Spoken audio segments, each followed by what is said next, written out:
Ya, pemirsa, perdagangan saham di Bursa Efek Indonesia telah dibuka dan kita akan mencermati kinerja perdagangan saham hari ini.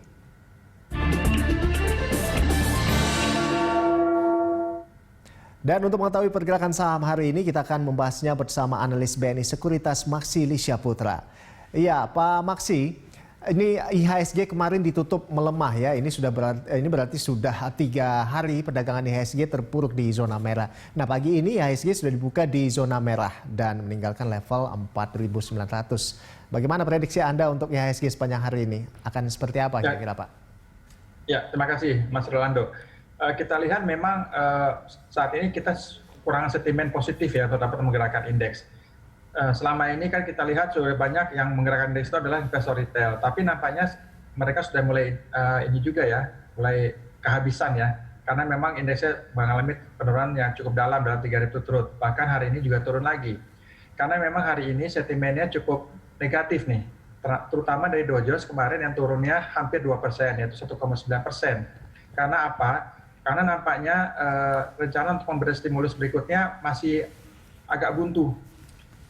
Padahal kan perekonomian global, terutama di Amerika Serikat, mereka membutuhkan stimulus yang cukup besar. Ditambah lagi nampaknya penambahan kasus COVID-19 ini nampaknya masih belum menunjukkan titik terang.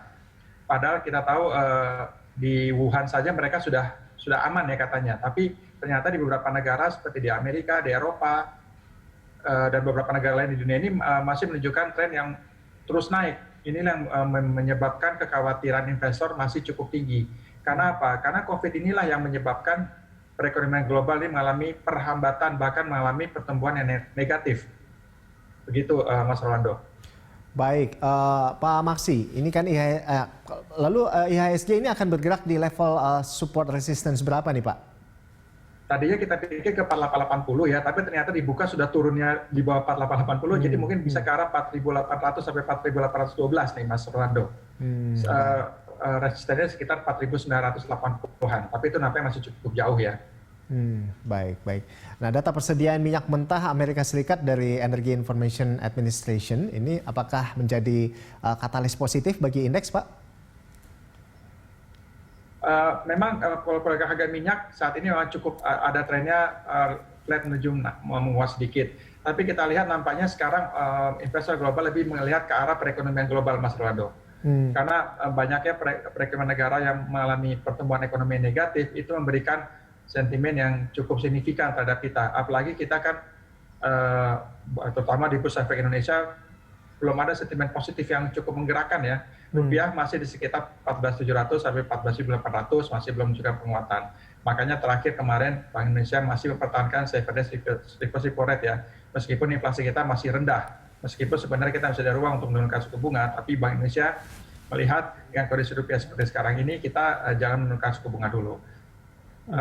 Jadi kita melihat di sisi lain bisa mengoleksi saham-saham yang masih fundamentalnya masih kuat ya.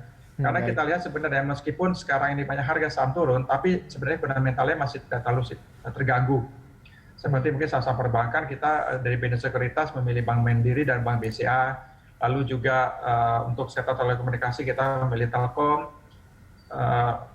Lalu untuk sektor retail kita juga memilih MAPI. Nah, disitulah kita melihat mungkin investor bisa memanfaatkan peluang ini. Karena nanti begitu ekonomi mulai menunjukkan pemulihan, itu indeks akan bisa terbang lagi. Dan kita BNI Sekuritas memperkirakan sampai dengan akhir tahun indeks dapat menuju ke 5550, Mas Rolando. Baik, Pak Maksi. Lalu selanjutnya ini skandal bank-bank raksasa yang diduga terlibat pencucian uang terungkap dalam Vincent Files. Nah, ini apakah masih berdampak ke IHSG, Pak? Itu nampaknya kita harus lihat lebih lanjut ya penyelidikannya ya. Itu kan masih oleh lembaga independen kan. Berarti kan masih harus ada pihak-pihak lain yang terkait yang berwenang ya untuk bisa melakukan penelitian lebih lanjut. Apakah memang betul demikian adanya? Memang itu berita tersebut cukup mengejutkan bagi kita semua ya dengan adanya transaksi seperti itu. Jadi kita menunggu lagi, Mas Lando, apakah pembuktiannya bagaimana? Baik. Pembuktian karena itu menyangkut beberapa bank besar di Indonesia ya. Nah, karena kita tahu sistem perbankan Indonesia ini merupakan yang sangat menggerakkan ekonomi kita. Baik. Jadi kalau misalnya kemarin saham-saham perbankan sempat mengalami penurunan, itu karena apa? Karena banyaknya provision yang mereka lakukan untuk dalam menghadapi pandemi ini.